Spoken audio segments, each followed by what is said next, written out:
بسم الله الرحمن الرحيم. السلام عليكم ورحمة الله وبركاته.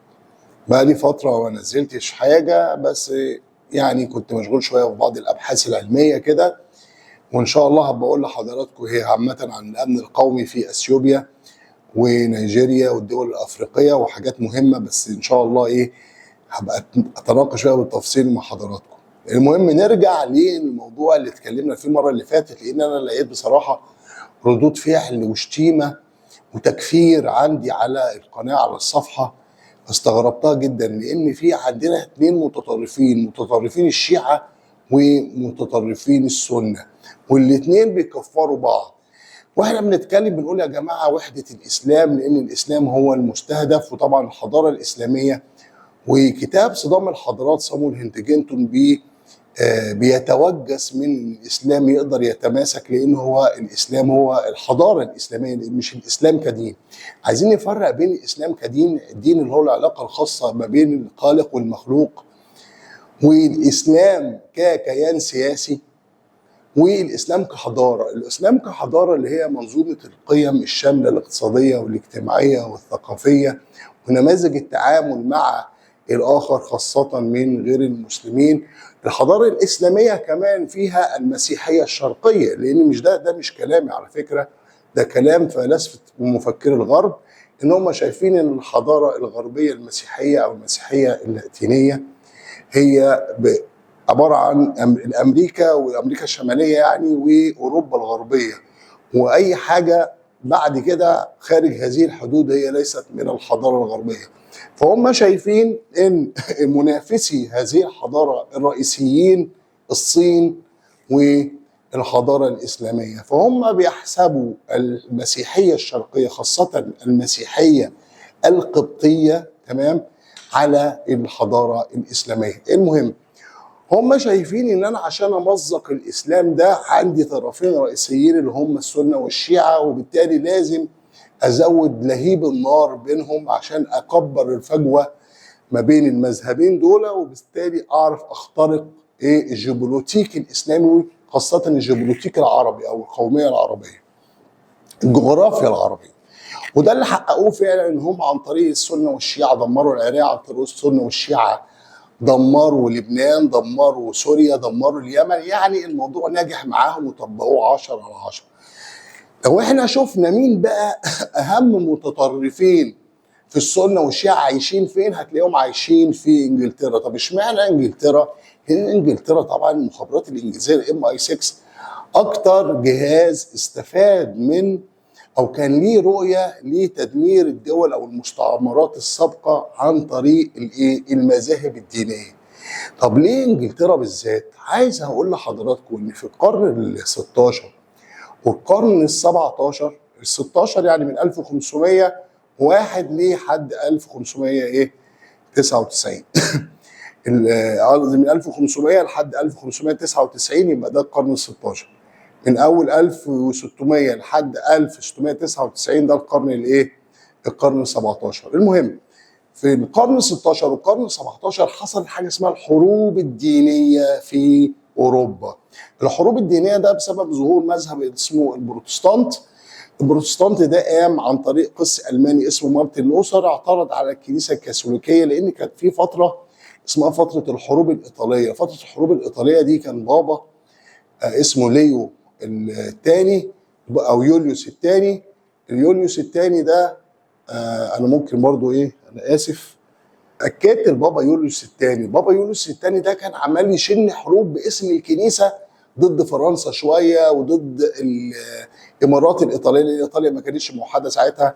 يخش ضد البندقيه، يخش ضد فلورنسا، يخش ضد نابولي في حروب، وبعدين يتحالف مع ملك اسبانيا ضد ملك فرنسا، وكل ده باسم باسم الكنيسه وباسم الصليب وباسم المسيح.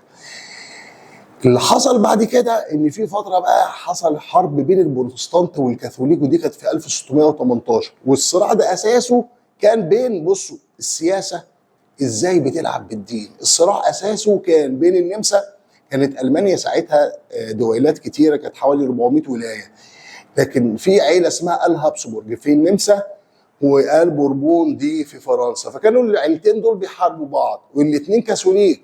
لكن الفرنسيين كانوا بيدعموا البروتستانت اللي هم عكسهم، مذهب المعاكس ليهم او المضاد ليهم او اللي هم مختلفين معاه، ضد الكاثوليك في النمسا. عشان كده بقول لكم ازاي بيتم التلاعب بالاديان. طب ليه الانجليز بالذات استفادوا من القصه دي؟ الانجليز عشان كانوا في جزيره لوحدهم، فكانوا دايما قادرين على ان هم يضربوا. يعني ايه يضربوا؟ ان هم دايما يلعبوا على التناقضات. لما كانت اسبانيا مثلا هي والبرتغال كانوا اول دول تطلع للبحر، فكان ازاي امريكا انجلترا بتضربهم في بعض، وبعد كده خلت فرنسا تضرب في اسبانيا، هي تدعم من هنا وتدعم من هنا. بعد ما خلت فرنسا واسبانيا وقعت، خلت هولندا تضرب في فرنسا، والاثنين يضربوا في بعض، وانجلترا هي اللي اللي تقش. هي قاعده كده زي تضارب القوى ببعضها، وعملت مبدا اسمه مبدا توازن القوى. دي فتره حتى اسمها الحرب الاسبانيه في بدايه القرن ال 18.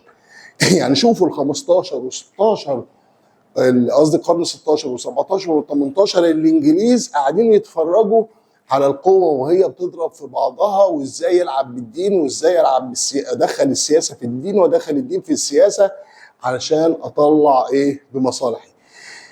واحنا شفنا دلوقتي الفتره بتاعت السنه والشيعه دي وازاي بيضربوا في بعض. لقينا متطرفي المذهبين قاعدين في انجلترا. واحد اسمه ياسر الحبيب ده عمال يشتم ويلعن حتى في الزيديين بتوع اليمن. هو واحد اسمه القريشي من متطرفي الشيعه المطرودين، يعني هم اتطردوا اصلا من العراق. وعلى فكره يا جماعه، في فيديو انا شفته قبل ما اصور لسيد حسن نصر الله الله يرحمه، هو بيتكلم على ان هو لا يجوز سب الصحابه، وبيقول كده نصا: يا جماعه ما تسمعوش للناس اللي قاعده في انجلترا وبيمشيها المخابرات الانجليزيه وتقولوا اصل الشيعه بيسبوا الصحابه. عايزين نفوق، ما ينفعش نفضل شغالين على المخابرات الانجليزيه وهي عايزه يعني هي اللي بتوجهك وهي اللي بتقول لك ازاي السنه والشيعه يضربوا في بعض، وانت تمشي وراهم، الا لو انت يا اما انسان جاهل يا اما انت عميل. فالفتره اللي جايه الصراع السني الشيعي خاصه بين سوريا والعراق هيشتعل، لان احنا عندنا في العراق اغلبيه شيعيه واقليه سنيه، وفي سوريا العكس، عندنا اغلبيه سنيه واقليه شيعيه او اقليه علويه غير الدروز غير المارون. عندنا في لبنان نفس القصه، مارون ودروز وسنه وشيعه. والكيان الصهيوني والكيان الاسرائيلي عشان يحس بوجوده. طب هو الكيان الصهيوني يحس بوجوده ازاي؟ هو دلوقتي عنده فكره اسمها الاتفاقات الابراهيميه، ان هو يتغلغل داخل الدول المطبعه. لكن الدول اللي غير مطبعه والشعوب بتاعتها لن تريد تطبيع العلاقات مع اسرائيل، هيدخلها في دوامات السنه والشيعه، بحيث ان الكيان الصهيوني ما يبقاش هو العدو ويبقى هو العدو الفرعي، انما الاساس العدو الاصيل بتاعي اللي وش في وشه على طول السنه والشيعه. يبقى السنه والشيعه يموتوا في بعض، والصهاينه قاعدين يتفرجوا عليهم ويولعوا بينهم هما الاثنين. عايز اقول لكم، اصل هو السنه والشيعه مش الصراع الوحيد، لان احنا عندنا في عرب وفرس.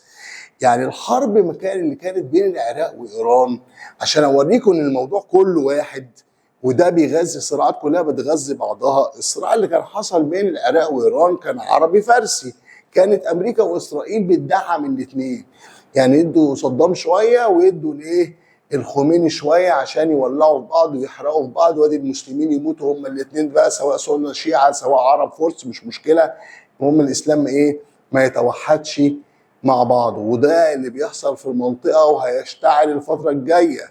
يا جماعه لازم نخرج موضوع الصراع السني الشيعي، لازم نبطل كراهيه ان انا ابتدي اعمل خلافات سياسيه او اختلافات في الرؤى اكفر بيها والعن بيها واسيب وادخل الجنه والنار على مسائل فيها اختلافات ورؤى سياسيه.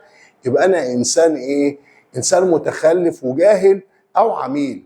لما ابقى عارف ان المتطرفين في السنه والشيعه قاعدين في انجلترا. طب قاعدين في انجلترا ليه؟ هو محدش سال. القنوات مثلا بتاعت الاخوان اللي موجوده ليه كلها قاعده في انجلترا؟ محدش سال نفسه ليه المخابرات الانجليزيه دايما حريصه انها يبقى عندها السنه المتطرفين من هنا وهنا تبقى موجوده؟ هل احنا بنتعامل مع دوله ساذجه او بلد ساذجه عشان يبث من عندها قنوات اعلاميه واعلاميين في الطرفين وهي ما تدراش عنهم حاجه، لا لازم المخابرات الانجليزيه تشرف عليهم طالما هم بيبثوا الفرقه بين المسلمين، سواء سنه وشيعه، سواء عرب وفرس، سواء عرب واتراك، سواء فرس واتراك، المهم ان هم ما يتوحدوش على فكره واحده. لان الاسلام يا جماعه، الاسلام جه بنموذج للتعايش. زي ما قلنا الاسلام ليس مجرد دين او دين علاقه بين الخالق والمخلوق، الاسلام قوته كلها في انه هو حضاره. يعني ايه حضاره؟ يعني بيخلق نموذج للتعايش الانساني، نموذج مثالي للتعايش الانساني في حريه الاعتقاد. البشر يعتقدوا كما يشاءوا طالما هم قابلين بالعدل والمساواة، وان كل انسان حر في عبادته طالما هو بين قوسين تحت الحضارة الإسلامية. الحضارة الإسلامية بتقول إيه؟ بتقول إن الناس كلها سواسية كأسنان المشط، مفيش حد عنصر على عنصر أفضل من التاني إلا بالتقوى بإيمانه بربنا سبحانه وتعالى، وإن الناس ليها حرية الاعتقاد، لا إكراه في الدين، لا إكراه في الدين. ربنا سبحانه وتعالى بيقول لسيدنا محمد: بسم الله الرحمن الرحيم، ولو شاء ربك لآمن من في الأرض كلهم جميعا أفأنت تكره الناس حتى يكونوا مؤمنين. وآية تانية بسم الله الرحمن الرحيم: ولو شاء ربك لجعل الناس أمة واحدة ولا يزالون مختلفين. فربنا سبحانه وتعالى جعل الاختلاف بين البشر ده نعمة، فما ينفعش أنا أقلبه لكراهية وإن أنا أرفض التعايش وإن أنا أعيش في نموذج مثالي. هو ده زي ما قلنا، هو ده اللي بيخوف دايما الغرب، إن الحضارة الإسلامية تتماسك. يا جماعة لازم نطلع الكراهية، ولازم نعيد الإسلام لحقيقته وأصوله، إن هو دين واحد. موضوع الاختلافات السياسية ده ما يخليناش نكفر بعض أو نكره بعض، هو ده اللي بيدي الفرصة للكيان الصهيوني إن هو يتمدد ويكبر ويعمل المجازر اللي هو بيعملها دي كلها، طالما ما فيش إرادة واحدة متماسكة وقوية تواجهه. إن شاء الله هنكمل بعد كده على الكلام ده، لأن هو طبعا في حاجات كتيرة الفترة اللي جاية هتحصل. السلام عليكم ورحمة الله وبركاته.